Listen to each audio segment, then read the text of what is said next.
Hi, and welcome back to Focal Point AFR Talk. Brian Fisher is my name. Great to have you in the conversation.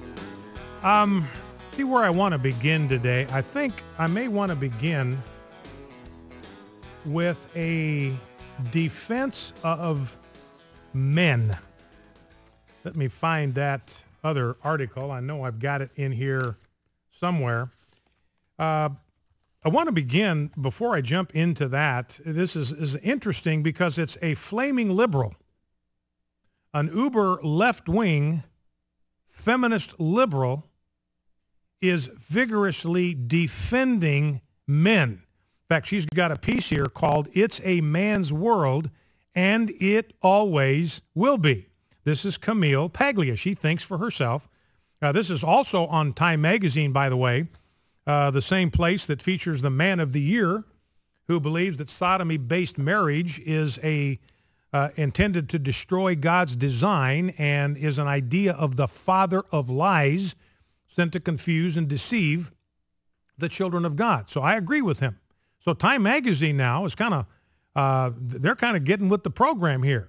You know, they've made a Man of the Year, a man who believes as clearly as the American Family Association does. He's as dead set against gay marriage as we are. So that makes him, according to the Southern Poverty Law Center, that makes him a one-man hate group. So we'll see if the Southern Poverty Law Center now adds the Roman Catholic Church to their list of hate groups, and if the Department of Defense bans people from having anything to do with the Roman Catholic Church because it's headed by a homophobic bigot who believes that same-sex marriage is out to destroy God's design, and it comes from the father of lies. That's another name for Satan. That's the name that Jesus used for Satan, designed to deceive and corrupt the children of God. So anyway, but I want to, before we talk about this Camille Paglia story about her defense of men, which I think is great, I'll read some excerpts from it. I've got a story. It's a sobering story, but it illustrates a profound principle about what the New Testament teaches about marriage.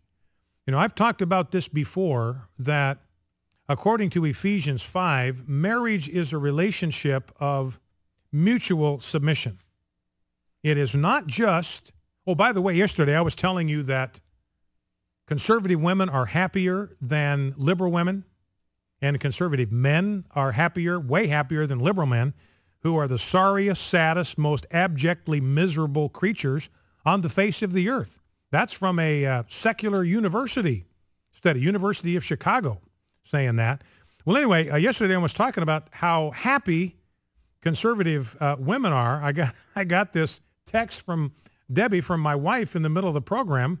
She said, "I am not very happy. I am blissful," all in capital letters. And she likewise has a blissful husband. Now, here's the point. The New Testament teaches that marriage is a relationship of mutual submission. You know, I can read it to you right out of the Word of God. Let me grab it from Ephesians 5, because a lot of people don't understand this. This is a very profound concept, and it's very, very important to understand the dynamics of the marriage relationship. When Paul starts talking in Ephesians chapter 5, about marriage, the first principle, the principle that's the platform for everything he says, is this: you are to submit to one another out of reverence for Christ. Both of you, wife to husband, husband to wife, submit to one another out of reverence for Christ. So the basic dynamic in any healthy marriage is one of mutual submission.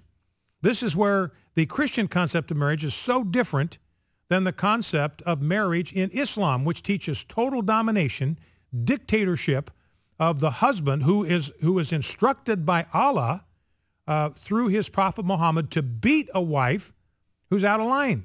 I mean, and imams give sermons on how to beat your wives and the kind of rules to follow and when you can do it and what the boundaries are. I mean, there are sermons on how to beat your wives.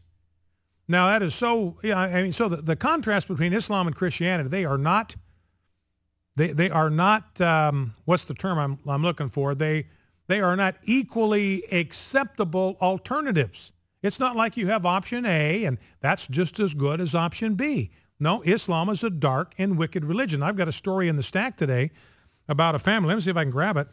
About a family who sent their daughter, and this is in New Zealand, a Muslim family in New Zealand sent their daughter out wearing a niqab to cover her broken nose and her bruises she'd received from her father. So her father beats her because he's instructed by Islam that he can do that. And she has bruises on her face. She's got a broken nose, so they just have her cover it up by wearing the niqab. Now, so you get this concept of mutual submission in Christian marriage. The wife submits to her husband in everything. That's what Ephesians 5:22 says. Wives, submit yourselves to your husbands as to the Lord. In fact, the verb to submit's not even in verse 22. Paul just borrows the verb submit from verse 21, where it says we are to submit to one another out of reverence for Christ. And so the Scripture's instruction to a wife is to submit herself to her husband, for he is the head of the wife, as Christ is the head of the church. And so as a wife submits herself to her spiritual head, Jesus Christ, she is to submit herself to her family head, which is her husband, and she is to honor him. Now, the word submit, we've talked about it before, but it bears repeating. The word submit is to arrange under. So a wife, now you don't have to get married. I mean, I'm not saying people have to get married. Nobody's going to force anybody to get married. But if you get married, this is God's design for a woman, for a wife. She is to honor her husband as the head of her home. She is to arrange herself under his headship and under his leadership and do her best to follow him, to support him, to make him successful as the head of this little miniature civilization called the family. So that's how now it doesn't mean she's silent, doesn't mean she doesn't have an opinion of her own, doesn't mean she doesn't express her opinion, because I think it's obvious if anybody's going to exercise intelligent leadership, they've got to know what the people that they're responsible to care for, what they think and how they feel and how decisions are going to impact them. Any intelligent, wise leader is going to seek that kind of input, and a wife needs to be in a position and be prepared to be very honest with her husband about how she is going to react or respond or be affected by different courses of action.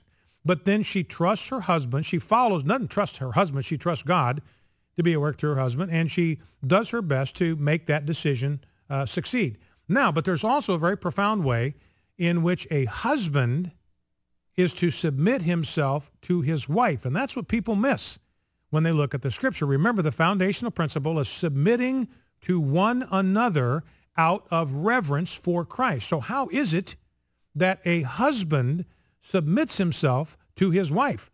Well, a lot of people think, and a lot of guys falsely think, it means they have to do whatever their wives say. They become sort of puppets, and their wives become the de facto heads of the home, because a husband feels like whatever his wife says, whatever his wife wants to do, he's sort of obligated to do that, or he's being selfish and mean. Well, that's not what the Scriptures mean by a husband submitting himself to his wife. Here's what Paul says in verse 25. Husbands, love your wives as Christ loved the church and gave himself up for her. Now, what does it mean? This is how a husband submits himself to his wife, by loving her just as Christ loves him, as Christ loves his bride, the church, unconditionally, totally, without reserve, and to give himself up for her, to be prepared to lay down his life on her behalf, to be prepared, if necessary, to pay the ultimate sacrifice, the ultimate price of putting his life on the line in order to protect her and to save her and to shelter her and their family. Now, that's what it means for a husband to love his wife, to be prepared at any moment to lay down his life for her. Now, in practical terms, what this means in terms of the husband being the head of his home is he doesn't submit himself to his wife by giving up his headship and in kind of in a de facto way putting her in charge, because then she becomes the head of the home and he's abandoned his responsibility to be the head of the home, and that marriage is not going to be operating according to God's design. No, what it means is a husband understands that he is the head of his home. He doesn't give up that authority. He doesn't give up that responsibility.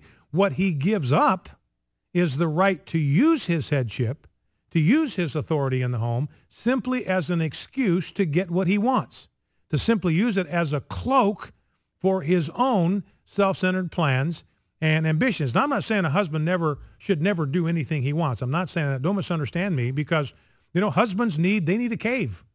Husbands need a man cave. They need some place they can go and they can kind of hide out and they can be alone and they can relax, and they need that. And their wives need them to have a man cave. So he can come out of the man cave and be the tender, loving husband and father she wants. So it's not that a guy never gets to do what he wants. He's going to need some kind of hobby, need some kind of recreational outlet, and it'll be important for a wife to understand that about her husband. But what it means is a husband does not use his headship just as an excuse to get his own way. In other words, he recognizes that God has given him the responsibility for this woman, for her nurture, for her protection, for her provision, and he is going to use the authority that God has given to him to be sure that her needs are taken care of and that her needs are ministered to and that her needs come first. And he uses his authority, doesn't give it up. He keeps it. He retains it in order to minister to her. Now, if a husband is the head, it essentially means that when there's a decision that has to be made and you can't figure out which way to go, he gets the tie-breaking vote. I mean, that's what that means, simply put. And so a husband has to be careful to go before God, because if he makes a decision that's different than the one that his wife wants him to make, he needs to be able to answer to God that he's doing this because it's in the best interest of his marriage, the best interest of his family. And that's going to happen very rarely. Debbie and I have had very few major decisions in our marriage where we have disagreed on a course of action. And Debbie, to her credit, has been willing to follow me when I have made these decisions. Now, I've made some bad decisions. I've made some spectacularly bad decisions against the counsel that I got from her, and I learned a pretty powerful lesson in that. But she didn't fight me on that. She didn't say, "See, I told you so," when it blew up on my face. She just allowed me, she allowed me to live with kind of the consequences of my own decision. And I learned a very powerful life lesson. She's a fountain of wisdom, and I need to be very careful about going against her counsel. So it means that a husband has got to be able to say, look, I'm making the decision I'm making because I honestly believe that this is in the best interest of our family. Now, here's a story from Fox News about a New Jersey lawyer who literally laid down his life for his wife. He let his wife into the car. These carjackers came around as he was getting into the driver's side. He didn't give him the keys because he knew they would kill his wife. He took a bullet to the head instead to save her life. Focal Point, AFR Talk. Ah, the sounds of Christmas.